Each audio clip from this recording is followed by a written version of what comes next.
1 Corinthians chapter 9. We're back in Corinthians. Took a short break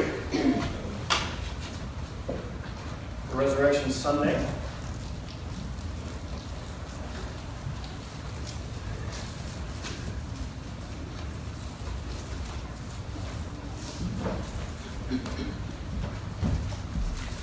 Just because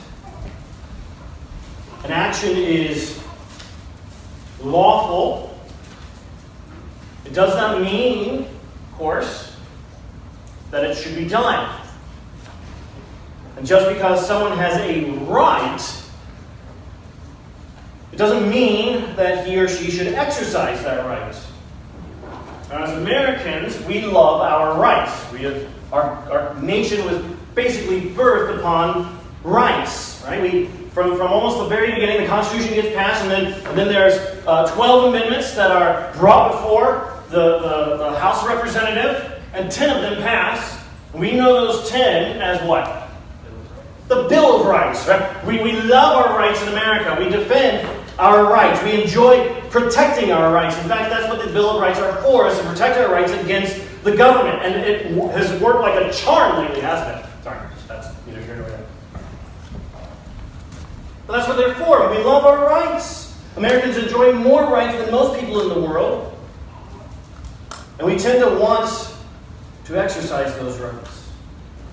But, as believers, there are times where our rights don't matter. There are times where they do, there are times when they don't. The moment that we as believers begin to think, I have a right, we need to pause and think through that right that we want to exercise. Now,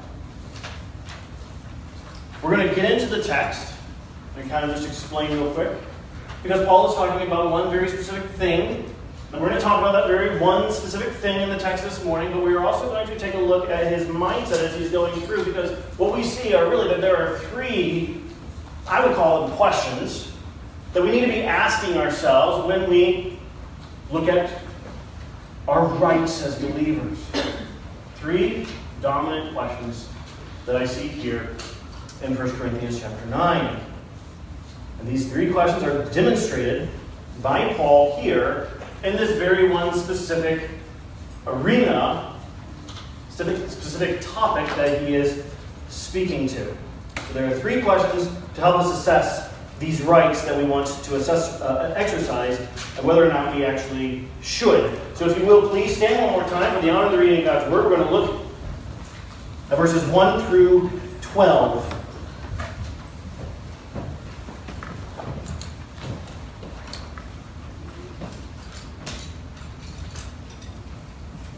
Paul writes here, he says, Am I not free? Am I not an apostle? Have I not seen Jesus our Lord?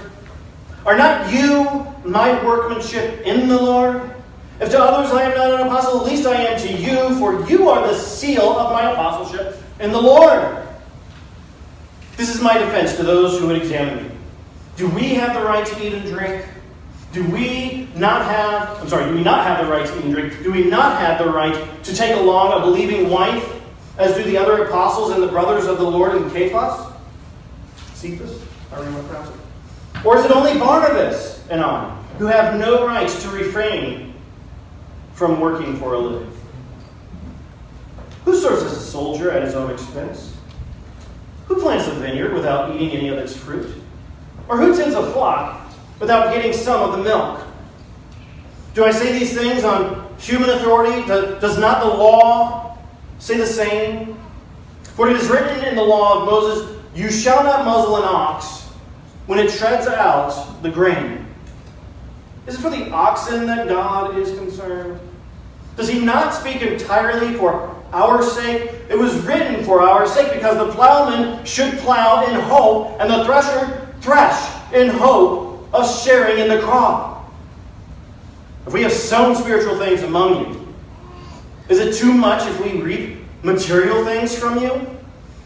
If others share this rightful claim on you, do not we even more? Nevertheless, we have not made use of this right, but we endure anything rather than put an obstacle in the way of the gospel of Christ. You may be seated.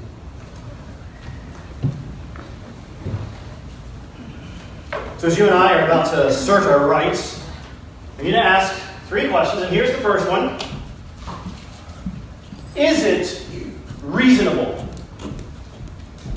That's really the first question we need to ask ourselves. Is this right that I want to assert in exercise, is this right reasonable? Look at Paul's first set of questions. It's a long set of verses, but verses 1 through 7. Am I not free? Am I not an apostle? Have I not seen Jesus our Lord? Are not you my workmanship in the Lord? If to others I am not an apostle, at least I am to you, for you are the seal of my apostleship in the Lord.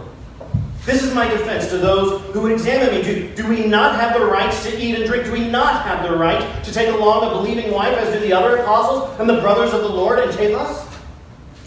Or is it only Barnabas and I who have no right to refrain from working for a living? Who serves as a soldier at his own expense? Who plants a vineyard without eating any of its fruit? Or who tends a flock without getting some of the milk? So Paul's asking all these questions, and some of these are actually very emphatic questions that he is asking. And of course, the answer that as we go through them is always going to be just about a yes. There's one time where it is a no.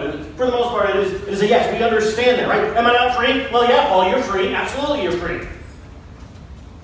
Have I not seen Jesus? Oh, absolutely. You've seen Jesus. You have testified to seeing Jesus, right? Did Paul not lead the people in Corinth to Jesus? At least some of the people in Corinth to Jesus? Absolutely, he did.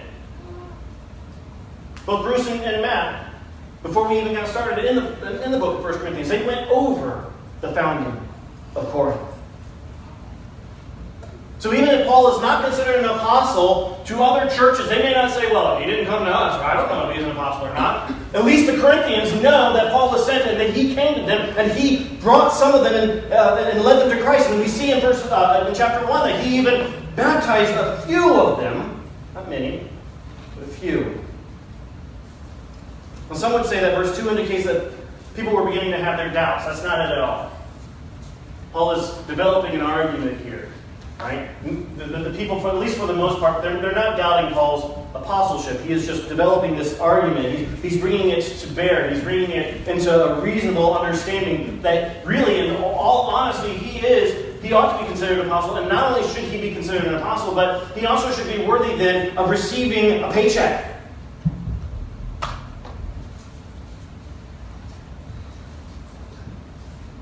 We remember in the first couple of chapters, right, there's a division here.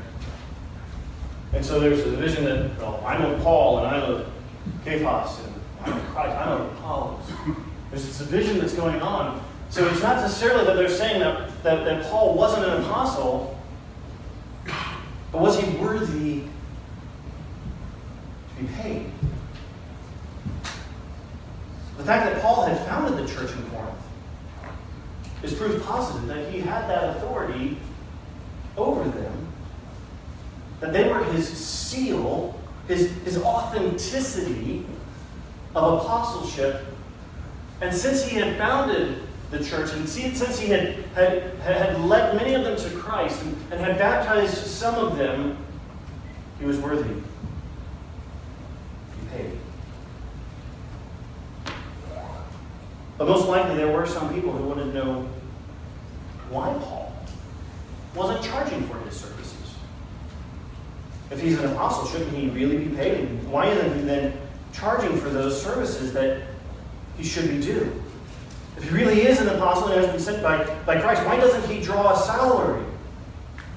And so they're beginning to examine him. They're asking him questions. Possibly because they just want to know what his motives are. And he will answer those motives in a moment. But his whole answer there is attributing to logic. It's reasonable. Doesn't he have the rights to eat and drink? Doesn't he? Don't we as people, and this is a generic eating and drinking. This is not going back to chapter 8 where he's like, well, I will never eat meat again because it might be offered to idols. Isn't that right? Let's just say, don't I have the right to eat? Don't I have the right for some food on my plate and something to drink in my cup? Don't I have that right? Would you say that he has a right to eat and drink? Yes or no? Yes. Yeah, absolutely, right? Of course he has a right. There's no doubt that he has a right to eat and drink. He has a right to this meal, right? Do they not all have the rights, if they're married, to take along their believing spouse wherever they're going and on whatever journey they're going on? Do they not have that right to take their spouse with them? Yeah, absolutely they have a right to take their spouse with them. They ought to take their spouse with them. Right? James seems to have done so. Peter seems to have done so, according to this verse here. So shouldn't if Barnabas and Paul, if they were married, which probably they were, shouldn't they have that same right? Absolutely. Everybody else has that right. There's no reason they shouldn't have that right. There's no reasonable reason not to allow it. If there's a person who is a soldier, should he have to buy his own weapon? Should he have to buy his own shield? Or should that be provided for him? At least a stipend. Should he have to buy his own food? Or should that not at least be provided for him from the government by which he is serving? Which one should it be? Government or himself? It's okay to say it. Now you're all on Facebook. Every single one of you has an FBI profile. Right? No, I'm just kidding. Right. Government should pay for it, right? He shouldn't have to pay for it on his own. He shouldn't have to buy his own armor, shouldn't have to buy his own sword, shouldn't have to buy his own shield, shouldn't have to buy his own food and clothes. Not at all, right? They have the right either to directly get it from the government that they are serving, or they have a right to receive a stipend for it. If there's a worker out there and he has planted up a vineyard and he has worked and he has tilled the land and he has planted the seed and he has watered it and he has grown up the crop, right? Should he not be able to eat some of the produce that has come from that crop? Yes or no? Yes. Absolutely. Right? These are not hard questions, right? They're very simple questions, right? We should get it, right? There's no problem here, right? So if somebody has watched a bunch of goats, they're a goat herder or they're a shepherd, right? And should they not, if they're milking those goats or sheep or what? I didn't even know that sheep got milked until yesterday. I was like watching a show somewhere in Missouri. They're sheep farmers and they milk their goats milk their sheep to make sheep cheese. And they're like, no, thank you. Don't want it. Anyway. Should they not get some of that milk? Absolutely they should. Right? Absolutely. There's no problem here, right? All of these questions that Paul asks are reasonable questions. He agrees with his examiners. He could be paid for his services. He has the right to receive a salary. The right is a reasonable right. It's a logical right. It absolutely makes sense. I mean, he spends what we would see 7 verses asking questions, saying, is this reasonable? Is this logical? Yeah, it is. Absolutely is. If we go back into chapter 6, you might remember that Paul has this slogan that the Corinthians like to use, right? All things are lawful for me. I have the right to do anything. Remember that slogan that they had in chapter 6? All things are lawful. But then he qualifies that. Well, okay, all things are lawful, but are all things helpful? Are they beneficial? Are they profitable? However you want to translate that word. Are they really helpful? So as we're looking at this idea of my rights here, I have the right, I have the authority, all things are lawful, I can do what, I should assert this right. As we're looking and saying, is this logical? We need to ask, well, part of that logic is really, is this helpful? Is this profitable for me? Or is it not? He also asks the question, or he says the statement, I will not be dominated by anything. So when you're asking, is this right that I want to exercise? Is this right that I want to assess? Asking yourself the question, is it helpful? And am I being dominated by my own desires? Many a time, we believe we have a right to something. But in reality, it is simply that whatever we want, it's not a right, but we're being dominated. We're being dominated by this so-called right. It has more power over us than we would like to admit.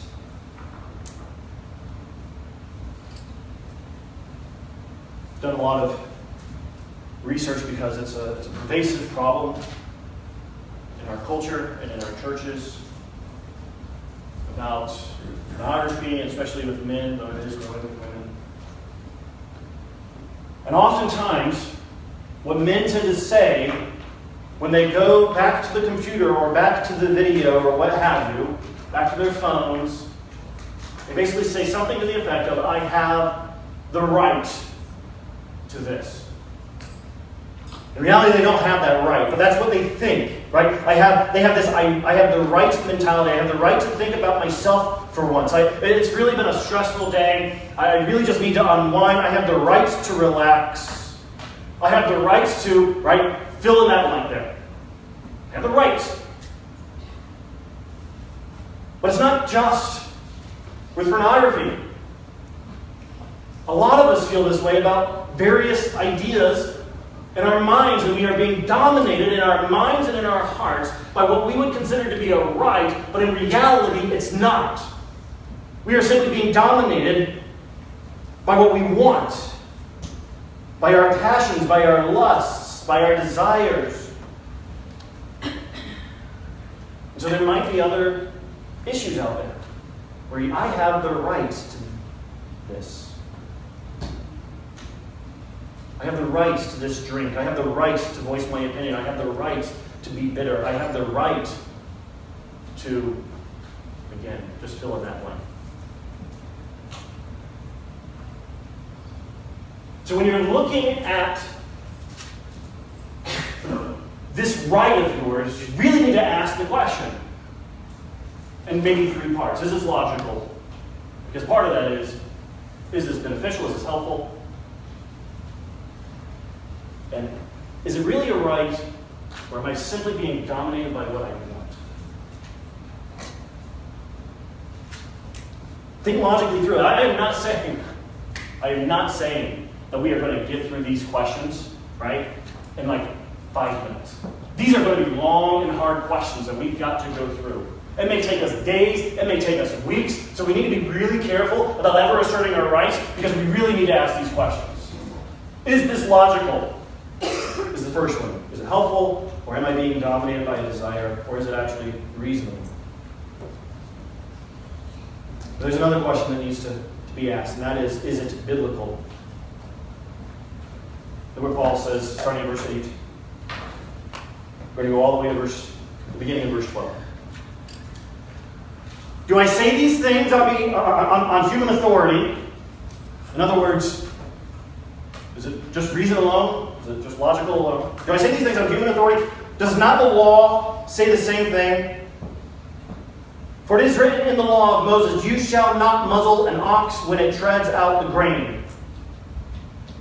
Is it for oxen that God is concerned? Does he not speak entirely for our sake? It was written for our sake, because the plowman should plow in hope, and the thresher thresh in hope of sharing in the crop. If we have sown spiritual things among you, is it too much if we reap material things from you? If others share this rightful claim on you, do not we even more? So he's taking this step one step further, right? He's taking this one step further because it may be logical, it may be reasonable, right? You've passed that, you've thought about it, you've gone through it, scenario after scenario. Is this really actually reasonable? And you've come to this decision, yeah, it seems reasonable. And not only is it reasonable to me, but it seems reasonable to others. I've asked other people about it, and then they say that it's reasonable, right? But then the question is it biblical? Because it's not just simply based on reason. Is it biblical? Right? Now, if it's not reasonable, if it's not helpful, if it is a matter of being dominated by some passion, then that cuts it off right there. It's not a right. You don't assess it. You don't use it. You don't live by it. You stop it right there. But if it is, you go to the next question. Is this biblical? Because sometimes things seem reasonable, and maybe they even are reasonable, but it turns out that they're not so biblical.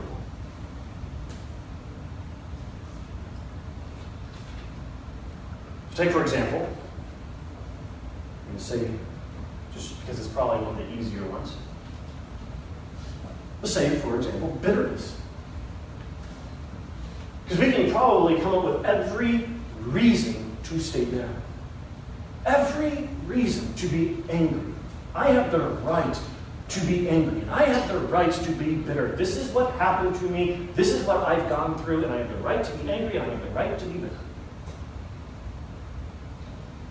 And you ask other people. And you get other people's opinions and say, do I have this right? And they would look and go, my goodness, look at what you have been through. Absolutely you have the right to be angry and bitter. But then you go to the Bible.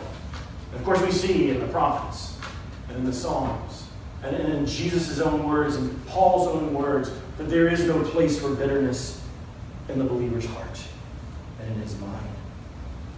So it may seem to be reasonable, but it is not biblical.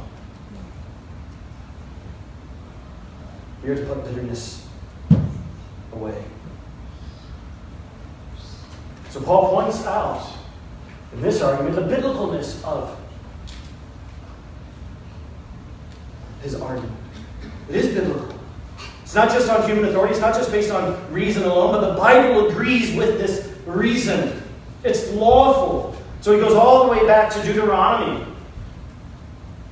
All the way back to Deuteronomy chapter 25, where he starts talking about God's law not to muzzle an ox. When you look at this law that Moses has placed there, that God has placed there in Deuteronomy 25, and you're like, what in the world? Like, it just seems out of place.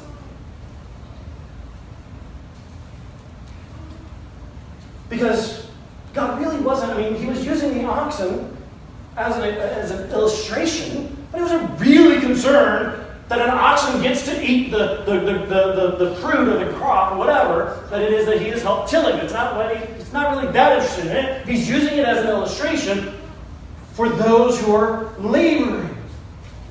It's a principle, not just simply a law that deals only with the ox. Now, I don't want my ox to eat of my crop, so I'll just use a mule instead. That's not what he's talking about, right?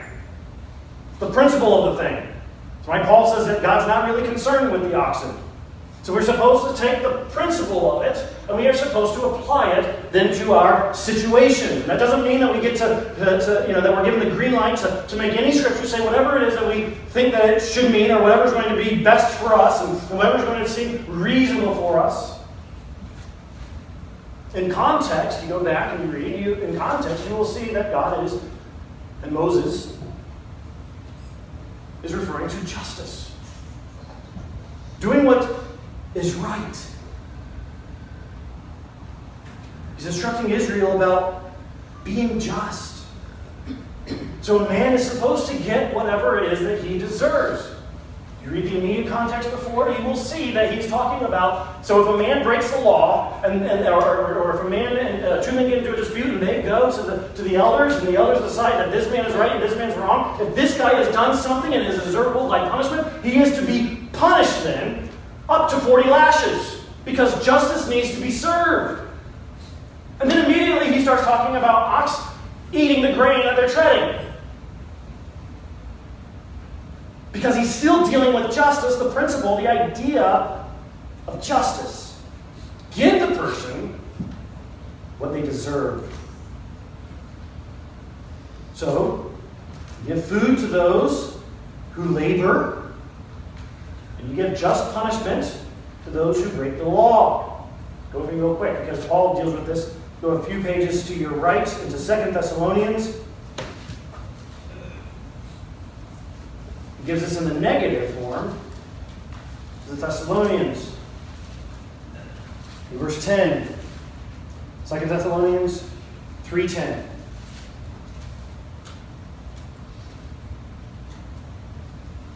For even when we were with you, we would give you this command: if anyone is not willing to work, let him not eat. So if there is an ox out there that refuses to move, why should you feed the ox? But if the ox is doing his job, then let the ox eat the grain. If a person is doing his job, then he ought to be paid. It's not just logical, it's not just reasonable, it's biblical. God's principle was simple: give a person as he deserves. And here is Paul, who helped found that church, who taught the people, who led many of them to Christ, who baptized a few of them, who has sown spiritual seed to them, saying that it is not just reasonable to expect a salary, but it is biblical to receive a salary. Others are paid. And if others are paid, why not him? He deserves more so. He founded the church.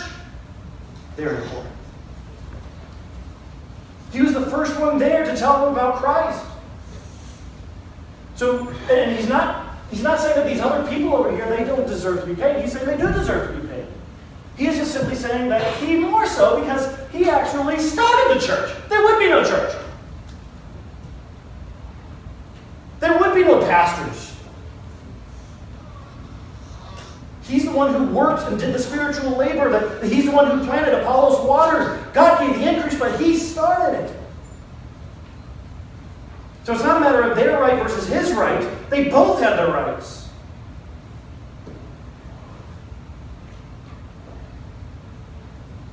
But notice real quick the reason for his denial of this right.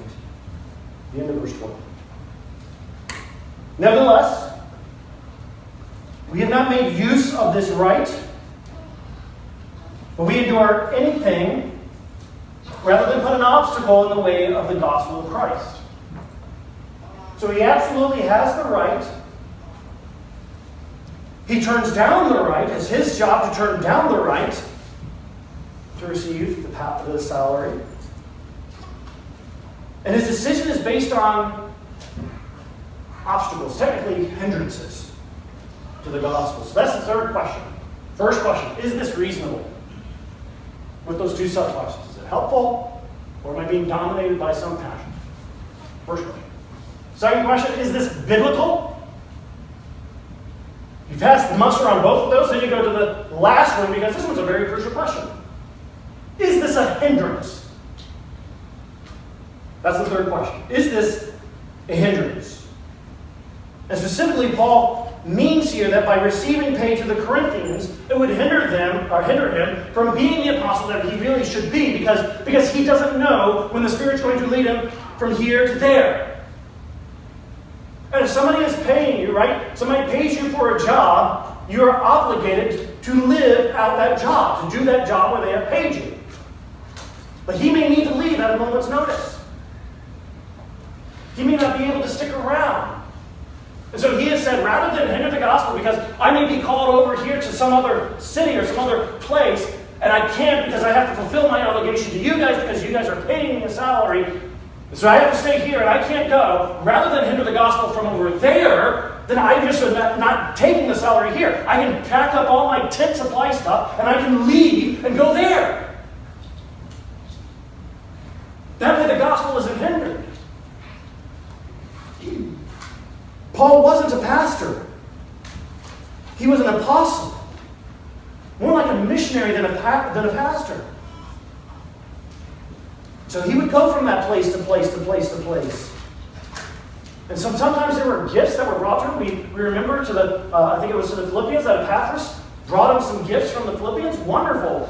They were gifts. Not a salary. They were a gift.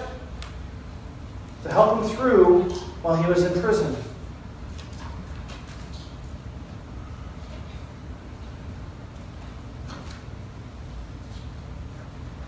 If he had stayed in Corinth, he very well may have exercised his right. But he knew that he wouldn't be staying. He, of course, obviously is gone. Otherwise, he would be just preaching to them and not sending them a letter. Those who did not stay and minister had the right to be supported. And most likely, they accepted it. They exercised that right. Yeah, okay, I'm here, I'm preaching, I'm teaching, I'm pastoring. I have the right to be supported. I'll accept that right. And they were right and they were godly to do so. Go with me real quick to 1 Timothy chapter 5.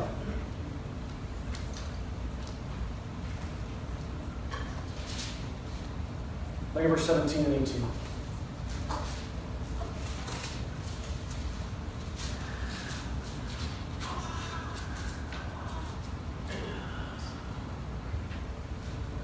says, let the elders who rule well be considered worthy of double honor, especially those who labor in preaching and teaching. For the scripture says, you probably noticed this, sounds familiar, right? You shall not muzzle an ox when it treads out the grain. And, here he quotes Christ, the laborer deserves his wages.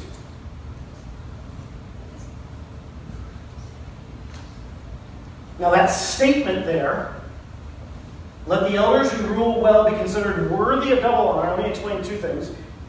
Double honor, probably not saying they deserve twice as much as everybody else is making. Some places think that's what that's not, probably most likely not what Paul means by that. Double honor, he deserves to be respected, and he deserves to be paid. And that's the first thing.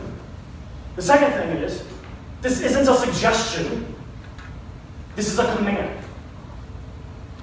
As John MacArthur says, all elders are entitled to financial support as well as respect. The laborer is worthy of his pay, and those who live to preach should be paid for it.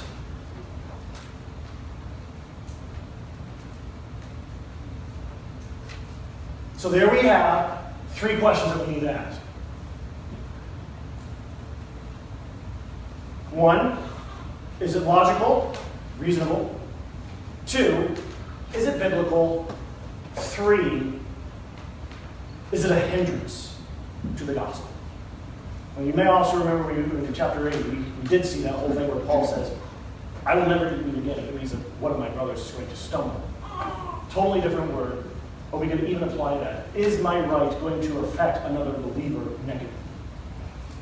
Will it be a hindrance to that kind of gospel? Those are the three questions that we need to ask when making a decision about exercising our rights.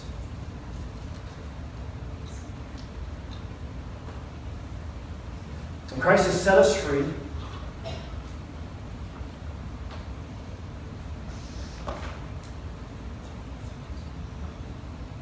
But our freedom does not allow us to live as if that we are the only ones that matter.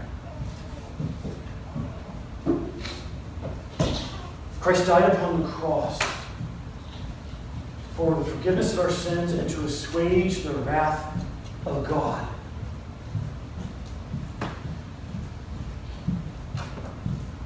We were bought with a price.